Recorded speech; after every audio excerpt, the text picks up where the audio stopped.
नमस्ते भारत। कोविड-19 नामक एक ऐसी वैश्विक महामारी जो चीन के वुहान से पूरे विश्व के अंदर फैल गई और एक बहुत ही बुरा संकेत और समाचार बन करके लोगों के जीवन के ऊपर काल के समान मंडराने लगी और यमराज बन करके लोगों के प्राण हरने लगी। वो कोविड-19 जिसको हराने के लिए पूरे का पूरा देश एक हो गया, सामान्य नागरिक एक हो गए, आम जनता एक दूसरे की मदद करने लगी, एक दूसरे को हेल्प और सपोर्ट करने लगी। सरकार ने भी बहुत महत्वपूर्ण कदम उठाए ताकि आम जनता तक वो पहुंच सकें, जनता को कोविड-19 से दूर रख सकें, जनता को मेडिकल हेल्प मुहैया करा सकें, ऑक्सीजन मुहैया करा सकें और उसके अलावा जिन लोगों के पास भोजन नहीं है उनको फ्री ऑफ कॉस्ट राशन दी जा सके। इस बार भी जो अनाउंसमेंट कल मोदी जी ने करी थी उसमें फिर से 80 करोड़ लोगों को राशन दिवाली तक यानी नवंबर तक देने की बात की गई है। पिछले साल भी हुआ था और इस साल भी हो रहा है।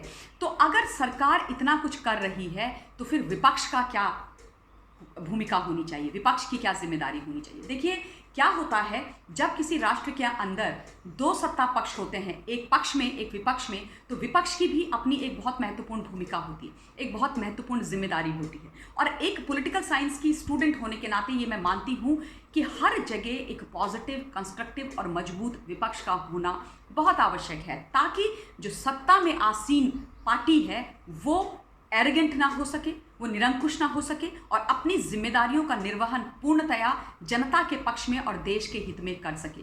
और कहीं पर अगर वो गलत जाते हैं तो फिर जो विपक्ष है, जो ऑपोजिशन है, वो उनको पकड़ सके, उनसे प्रश्न कर सके, संसद में, संसद के बाहर भी। लेकिन दुख की बात यह है कि इस वक्त भारतवर्ष की हालत बहुत खराब है। विपक्ष के नाम पर विभिन्न पॉलिटिकल पार्टीज लामबंद होकर के देश को हराने का काम कर रही हैं। मोदी जी यानी कि देश के प्रधानमंत्री को हराने का काम कर रही हैं, देश की सरकार को हराने का काम कर रही हैं। कोविड को जिसको इनको हराना चाहिए उसको हराने का इनका कहीं पर भी कोई भी एफर्ट मुझे नहीं दिखाई दे रहा। कांग्रेस पार्टी की तो आप बात ही छोड़ दीजिए। कांग्रेस पार्टी ने हर पराकाष्ठा, राजनीतिक जो स्तर नीचे गिरने का होता है उसको पार कर लिया है। आप सब देख रहे हैं कि किस प्रकार से अपने आप को इस पॉलिटिकल पैरालिसिस से बाहर निकालने के लिए कोविड का इस्तेमाल कांग्रेस पार्टी लगातार कर रही है। लगातार झूठ पे झूठ बोलती है, लगातार तमाशे किए जाते हैं, लगातार वो काम किए जाते हैं जो नहीं होने चाहिए और वो सारी चीज़ें, वो सारी राजनीति लोगों की सांसों, जीवन और लाशों के ऊपर हो रहे हैं। राजनीति कर लीजिए, पूरा जीवन पड़ा हुआ है, सरकारें आती और जाती रहती हैं, कोई आपको मना नहीं कर रहा है, लेकिन इस वक्त एक होकर के सरकार के साथ खड़े होकर के देश की जनता की जान बचाइए। वही जनता कल आपको वोट करेगी, लेकिन इस वक्त कम से कम उनके फेवर में खड़े हो जाइए। इस वक्त कम से कम उनकी जिंदगियों का महत्व समझ लीजिए। कभी भी इस देश के लोगों को कांग्रेस पार्टी ने, और जिम्मेदारी के साथ बोल रही हूँ, कभी भी उनको इंसान नहीं समझा, उनकी ज़िंदगियों को जीवन नहीं समझा, उन्हें सिर्फ और सिर्फ आंकड़ा समझा और अपना वोट बैंक समझा। और वही मानसिकता इस वक्त भी कांग्रेस पार्टी की दिखाई दे रही है। एक के बाद एक घोटाले निकल करके आते हैं। देखिए वैक्सीन का जो घोटाला है वो लगातार एक्सपोज हुआ है। राजस्थान के अंदर कचरे के डिब्बे से वैक्सीन्स मिलती हैं, 500 कोविशील्ड की बॉटल्स मिलती हैं कचरे के डिब्बे में, ज़मीन में गाड़ी जाती हैं। पंजाब के अंदर, राजस्थान के अंदर ज़मीन खोद करके वैक्सीन गाड़ दी जाती है। मतलब आप सोचो, ये आप मोदी जी के खिलाफ नहीं कर रहे हो, या आप अपने लोगों के खिलाफ कर रहे हो। वो लोग उस प्रदेश में बैठे हुए जिन्होंने आपको वोट दी है, आप उनके स्वास्थ्य और उनके जीवन से खेल रहे हो। ये वैक्सीन्स को इस तरीके से फेंक के ताकि आप देश के प्रधानमंत्री और देश की सरकार को घेर सके, आप फेंक करके उनको जो घेर रहे हो वो तो आप घेर नहीं पा रहे हो, वहाँ पर भी आप गिर जा रहे हो क्योंकि आपका झूठ निकल रहा है। परंतु आप अपनी प्रजा, अपने लोगों की सांसें उनसे छीन रहे हो। बहुत बड़ा अपराध आप लोग कर रहे हो, यमराज की भूमिका में आप लोग आ रहे हो और ये दुख की बात है। और इसी को आगे बढ़ा करके जो कांग्रेस की सरकार बैठी हुई है पंजाब के अंदर कैप्टन साहब के तत्वाधान में, उसने तो अपनी हर लिमिट को क्रॉस कर दिया है। एक फतेह किट जो कोविड किट है उसकी खरीदी की गई वहाँ पर, और कुछ दिनों से, एक आधे दिन से ये मामला बहुत ज़ोर और तूल पकड़ा हुआ है सोशल मीडिया प्लेटफॉर्म पर भी कि फतेह किट का जो खरीदी का है घोटाला है वो बहुत बड़ा घोटाला कोविड के नाम पर कैप्टन और कांग्रेस की सरकार ने पंजाब के अंदर किया है।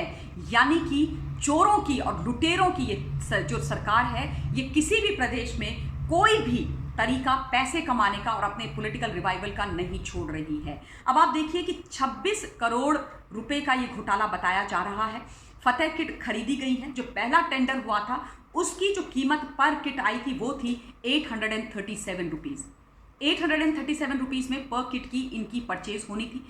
सब कुछ हो गया था, लेकिन उसके कुछ दिनों के बाद ही कैप्टन साहब की जो सरकार है वो एक और टेंडर करती है फतेह किट के मामले में, और दूसरे किट की जो कीमत, दूसरे जो टेंडर है उसमें पर किट की जो कीमत आती है वो ₹1226 आती है। आप सोचिए 1226, 837 से 1226, आप इसका जंप देखिए कितना बड़ा है, मतलब 45-46% से के करीब है। और उसके बाद यहां पर वो नहीं रुकते हैं, फिर तीसरा टेंडर किया जाता है और उसमें फिर से इस किट की पर किट जो लागत है वो ₹100 और बढ़ा दी जाती है और 1226 से उसको 1326 कर दिया जाता है।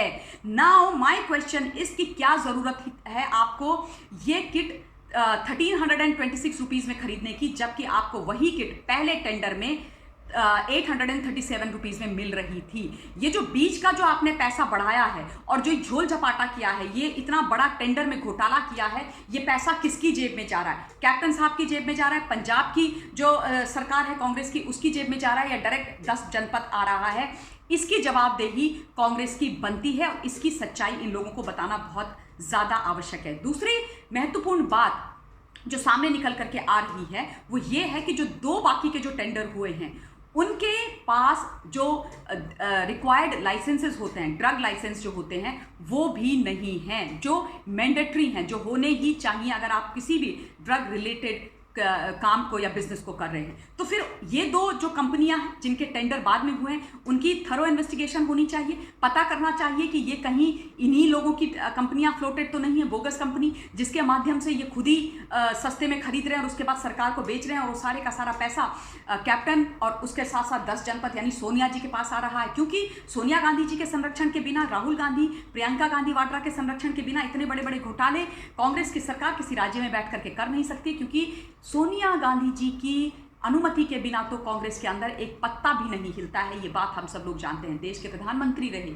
मनमोहन सिंह जी 10 साल तक back to back 2 consecutive tenure में पीएम रहे देश के, लेकिन अपनी मर्जी से वो कदम भी नहीं उठा पाते थे, अपनी मर्जी से वो एक शब्द नहीं बोल पाते थे। जब इंटरनेशनल डेलीगेशंस मिलने आते थे तो सोनिया जी उनसे मिलती थी और कतार में देश के प्रधानमंत्री, भारतवर्ष के प्रधानमंत्री खड़े रहते थे। जब तक सोनिया गांधी जी उनको बैठने को नहीं बोलती थी वो बैठ नहीं पाते थे। तो आप सोचिए, जब वो प्रधानमंत्री जी को ऐसे घुमा सकती हैं तो फिर किसी प्रदेश के मुख्यमंत्री, किसी प्रदेश के प्रदेश अध्यक्ष या बाकी के जो इनके आईएनसी के इंडियन नेशनल कांग्रेस के जो बाकी पदाधिकारी हैं वो लोग कैसे हिल सकते हैं, कैसे मुंह खोल सकते हैं? तो ये जो घोटाला है, मुझे इसमें कोई डाउट नहीं है कि ये 10 जनपद से इसकी जो है शुरुआत की गई है, इसके जो निर्णय लिए गए हैं वो वहाँ से लिए गए हैं। तो इसका इन्वेस्टिगेशन पूर्णतया होना चाहिए, इसको पूरी तरीके से एक्सपोज होना चाहिए, और ये लोग जो लोगों की सांसों पर राजनीति घटिया कर रहे हैं इनको रुक जाना चाहिए। ऑपोजिशन कीजिए, सरकारें आएंगी जाएंगी, चुनाव आएंगे जाएंगे,